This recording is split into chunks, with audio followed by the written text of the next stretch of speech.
दोस्तों, स्वागत है अपने चैनल द एंटरटेनमेंट में। दोस्तों, आज जैसा कि आप लोग जानते होंगे 27 मार्च है और आज ही 27 मार्च 2022 और आज ही फायरमैन एग्ज़ाम होने वाला है संडे को, आज ही के दिन। तो ये सेकेंड सिटिंग का इम्पोर्टेंट ऑब्जेक्टिव है, तो आप लोग समझ सकते हैं। और आप लोग लास्ट तक वीडियो को देखिए और ये सभी क्वेश्चन को याद कीजिए और ये सभी क्वेश्चन याद करके जाइए। ठीक, एक एक क्वेश्चन को देखिएगा, एक एक ऑब्जेक्टिव को देखिएगा, सभी इंपॉर्टेंट है। ठीक ना, सेकंड सिटिंग के लिए इंपॉर्टेंट है। चलिए, ये हमारे चैनल का नाम हुआ, तो जितने भी आदमी सब्सक्राइब नहीं किए चैनल को सब्सक्राइब कर लीजिएगा, ताकि जब भी मैं वीडियो डालूं तो नोटिफिकेशन आपके पास जाए और वीडियो आप देखें। और इस चैनल पर बहुत जल्द हम लोग क्विज भी स्टार्ट करेंगे, जो कि सभी एग्ज़ाम के लिए, कम्पिटिटिव एग्ज़ाम के लिए बहुत इंपॉर्टेंट होगा। क्विज में प्रत्येक दिन आपको एक टॉपिक दिया जाएगा और अगले दिन उस टॉपिक से आपको क्वेश्चन पूछा जाएगा और आपका परफॉर्मेंस यदि बड़ा अच्छा रहा तो उसमें आपको पुरस्कृत भी किया जाएगा, फ़ोन पे या गूगल पे जो भी माध्यम होगा उसके माध्यम से। ठीक ना, तो उसका टाइमिंग आप लोग बता दीजिएगा कमेंट में हमें, ये वो टाइम किस टाइम रहेगा। ठीक, चलते हैं हम लोग पहले क्वेश्चन को देखते हैं। सबसे पहला क्वेश्चन हमारा, ईस्ट इंडिया कंपनी का भारत में पदार्पण कब हुआ, यानी कि ईस्ट इंडिया कंपनी भारत कब आया था। भारत ईस्ट इंडिया कंपनी कब आया था। बहुत ईजी क्वेश्चन है और कई बार एग्जाम में पूछा हुआ क्वेश्चन है।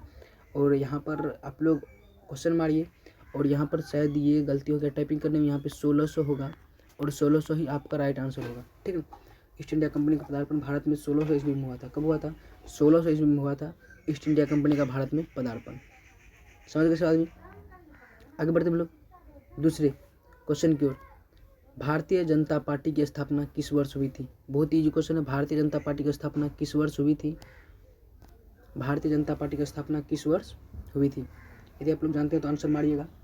भारतीय जनता पार्टी की स्थापना किस वर्ष हुई थी? बहुत ईजी क्वेश्चन है और इसका राइट आंसर होगा 1980। यह कई बार एग्जाम में पूछा हुआ क्वेश्चन है।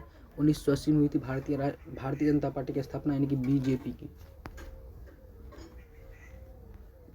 तीसरे क्वेश्चन को बढ़ते हैं। तीसरा क्वेश्चन देखते हैं हम लोग क्या है। भारत में संपूर्ण क्रांति का आह्वान किसने किया था? भारत में संपूर्ण क्रांति का आह्वान किसने किया था? बहुत ईजी क्वेश्चन है। भारत में संपूर्ण क्रांति का आह्वान किसने किया था? आप लोग जानते भी होंगे संपूर्ण क्रांति का नारा किसने दिया था। तो किसने दिया था? जयप्रकाश नारायण ने। किसने दिया था? जयप्रकाश नारायण ने। आंसर नंबर डी होगा आपका राइट आंसर। आंसर नंबर क्या होगा? डी आपका राइट आंसर होगा। Answer number D. ठीक ना, यदि आप लोग आंसर जानते होंगे तो मेरे आंसर बोलने से पहले आप कमेंट में आंसर मारिए और आपको पता चले कि आपका आंसर सही हुआ या गलत। ठीक ना, और आप लोग कमेंट में टाइम बता ही दीजिएगा। और यह नारा भी था यह नारा भी था। ठीक ना, चलिए आगे बढ़ते हम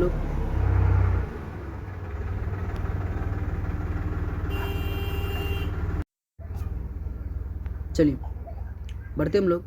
आगे एक बार देखते हैं ये क्या।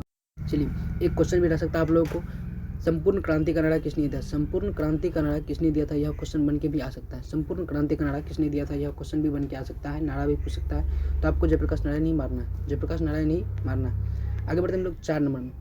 निम्नलिखित में से किस देश में प्रत्यक्ष लोकतंत्र स्थापित है? इनमें से कौन से देश में प्रत्यक्ष लोकतंत्र स्थापित है?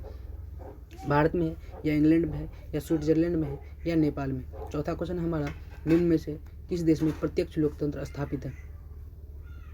चौथा क्वेश्चन मारिएगा फटाफट से।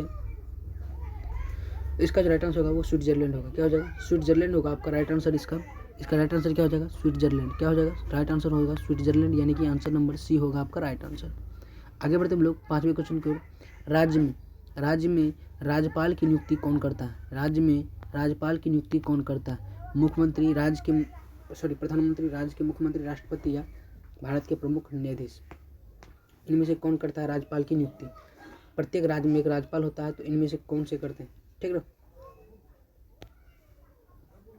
राज्यपाल की नियुक्ति कौन करता है? तो वो राष्ट्रपति करता है। कौन करता है? राष्ट्रपति, यानी कि आंसर नंबर सी होगा आपका right answer. Answer number C हो जाएगा आपका right answer. Answer number C, ये सी रहा आपका राइट आंसर। आगे बढ़ते हम लोग छठे क्वेश्चन की ओर देखते हैं। छठा क्वेश्चन क्या है। निम्न में से विधान परिषद किस राज्य में नहीं है? इनमें से कौन सा राज्य ऐसा है जिनमें विधान परिषद नहीं है? निम्न में से कौन से राज्य में विधान परिषद नहीं है? बोलिएगा जरा से, इनमें से कौन से राज्य में विधान परिषद नहीं है? कर्नाटक में या उत्तर प्रदेश में या गुजरात में या बिहार में? तो इसका जो राइट आंसर होगा वो होगा answer number C. Answer number C होगा आपका राइट आंसर, यानी कि गुजरात में। गुजरात में विधान परिषद नहीं है, गुजरात राज्य में विधान परिषद नहीं है। सभी आदमी याद करते चलिएगा। चलिए, निम्नलिखित में से कौन संघवाद की विशेषता नहीं है? संघवाद की विशेषता नहीं है, निम्नलिखित में से कौन संघवाद की विशेषता नहीं है? सत्ता का विकेंद्रीकरण पहला ऑप्शन है। दूसरा है केंद्र और राज्य सरकार के बीच सत्ता का बंटवारा। तीसरा है स्थानीय सरकारों को अधिक अधिकार देना। चौथा है सत्ता का केंद्रीकरण। इनमें से क्या होगा? राइट आंसर होगा आपका आंसर नंबर सी, स्थानीय सरकारों को अधिकार प्रदान करना। स्थानीय सरकारों को अधिकार प्रदान करना 7 का हो गया। चलिए 8वें क्वेश्चन को बढ़ते हम लोग। 8वां क्वेश्चन देखते हैं क्या है। 8वां क्वेश्चन है भारत में, ये भूदान होगा यहाँ पे, भूदान व ग्रामदान आंदोलन किसने आरंभ किया था? यहाँ पे बोलिएगा जरा से, भूदान एवं ग्रामदान आंदोलन किसने आरंभ किया था? बहुत ईजी क्वेश्चन है, मारिएगा फटाफट से आंसर आप लोग। भूदान एवं ग्रामदान आंदोलन किसने आरंभ किया था? महात्मा गांधी या जयप्रकाश नारायण या राम मनोहर लोहिया या आचार्य विनोबा भावे? 9वां क्वेश्चन का राइट आंसर, 8वां क्वेश्चन का राइट आंसर क्या होगा? फटाफट से आंसर मारिएगा आप लोग। इसका जो राइट आंसर होगा वो आचार्य विनोबा भावे होगा। आचार्य Vinoba Bhave, answer number D होगा आपका right answer. Answer number D क्या होगा आपका? Right answer. अगला है हमारा, इनमें से निम्न में से कौन सा कथन सत्य नहीं है? ये निम्न में से कौन सा कथन सत्य नहीं है? देखिए, वर्ष 1971 में दहेज निरोधक अधिनियम बना। दहेज मांगने वाले को न्यूनतम 5 वर्ष की सजा होती है। दहेज प्रथा आज भी एक समस्या है।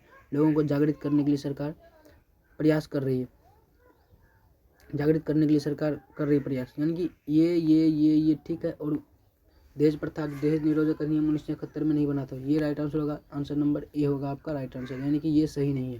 बाकी बात ये सब ठीक है।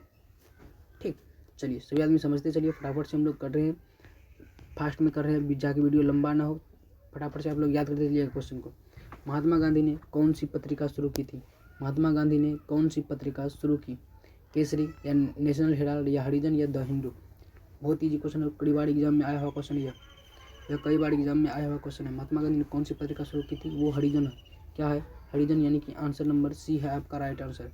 महात्मा गांधी ने कौन सी पत्रिका शुरू की थी? हरिजन। कौन सी? हरिजन, यानी कि आंसर नंबर सी। आगे बढ़ते हम लोग 10वें क्वेश्चन की ओर। सार्क, ये सार्क की वर्तमान में सदस्यों की संख्या कितनी है? सार्क की वर्तमान में सदस्यों की संख्या कितनी है? सार्क की वर्तमान में सदस्यों की संख्या कितनी है? तो सार्क की जो वर्तमान में सदस्यों की संख्या है वो है 8। कितनी है? 8 है, यानी कि आंसर नंबर सी होगा आपका राइट आंसर। 8 होगा आपका right answer, answer number C हो जाएगा आपका राइट आंसर। समझ गए इस बात में? चलिए 12वें क्वेश्चन को देखते हैं, फटाफट से हम लोग कर रहे हैं, स्पीड में कर रहे हैं ताकि वीडियो लंबा ना हो।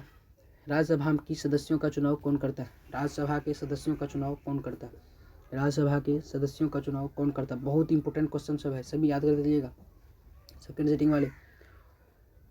राज्यसभा के सदस्यों का चुनाव कौन करता है? राज्यसभा के सदस्यों का चुनाव कौन करता है? लोकसभा के सदस्य या स्थानीय निकायों के सदस्य या राज्य की विधानसभाओं के सदस्य या आम मतदाता? कौन करते हैं? तो आंसर नंबर सी होगा आपका राइट आंसर, राज्यों के विधानसभाओं के सदस्य। राज्यों की विधानसभाओं के सदस्य, यानी कि आंसर नंबर सी होगा आपका राइट आंसर। फायरमैन वाले अब की बार एग्जाम पार्ट।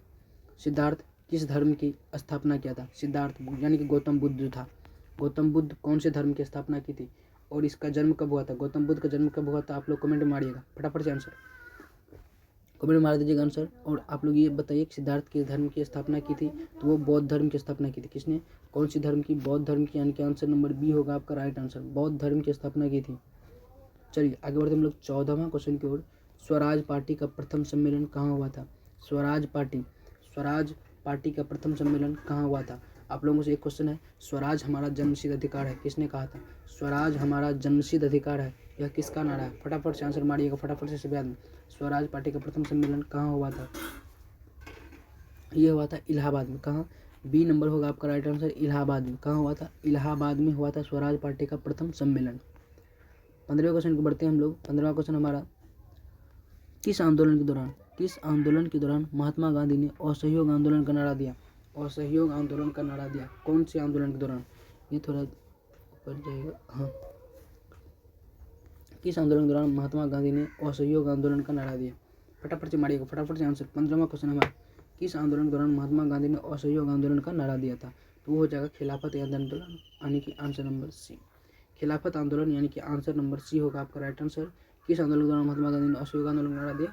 वो खिलाफत आंदोलन। कौन सा आंदोलन? खिलाफत आंदोलन, यानी कि आंसर नंबर सी होगा आपका राइट आंसर। आगे बढ़ते हम लोग 16वां क्वेश्चन की ओर। 16वां क्वेश्चन है, स्वामी ने अवज्ञा आंदोलन की शुरुआत कब की थी?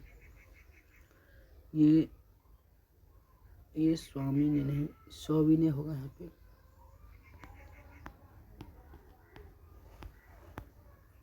सविनय अवज्ञा आंदोलन की शुरुआत कब हुई थी? सविनय अवज्ञा आंदोलन की शुरुआत कब हुई थी? यदि आप लोग जानते होंगे तो आंसर मारिएगा।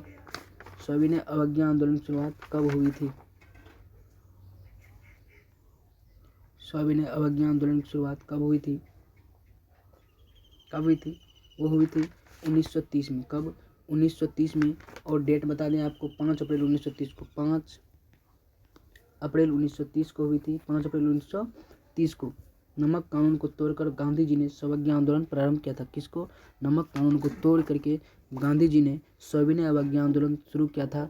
कब किया था? वो 5 अप्रैल 1930 ईस्वी को। कब? 1930 में, यानी कि आंसर नंबर सी होगा आपका राइट आंसर। आगे बढ़ते हम लोग 17वां क्वेश्चन की ओर। देखते 17वां क्वेश्चन क्या है। ईश्वर चंद्र विद्यासागर ने किस क्षेत्र में सहयोग दिया? ईश्वर चंद्र विद्यासागर ने किस क्षेत्र में सहयोग दिया था? 24वां क्वेश्चन है हमारा। ईश्वर चंद्र विद्यासागर ने किस क्षेत्र में सहयोग दिया था? चलिए ये बता दें आपको, ये देखिए, महिला सशक्तिकरण के विरोध में के क्षेत्र में। किसके? महिला सशक्तिकरण के क्षेत्र में। और इसका बता दें, हिंदू विधवा पुनर्विवाह एक्ट 1856 पारित करवाने में महत्वपूर्ण योगदान था इसका। हिंदू विधवा पुनर्विवाह जो 1856 एक्ट था, पारित कराने में इसका महत्वपूर्ण योगदान था ईश्वर चंद्र विद्यासागर का।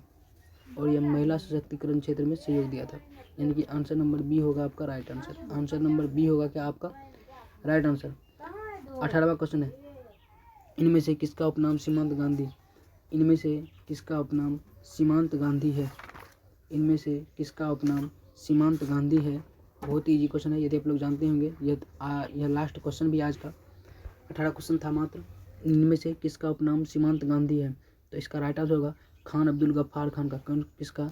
खान अब्दुल गफ्फार खान का, यानी कि आंसर नंबर ए होगा आपका right answer. Answer number A हो जाएगा आपका राइट आंसर। समझ गए सभी आदमी? चलिए सभी आदमी को हमारे साथ लास्ट तक बने रहने धन्यवाद। और सभी आदमी सेकंड सीटिंग वाले जाइए एग्जाम दीजिए फटाफट से। सभी आदमी को बेस्ट ऑफ लक। चलिए धन्यवाद सभी को।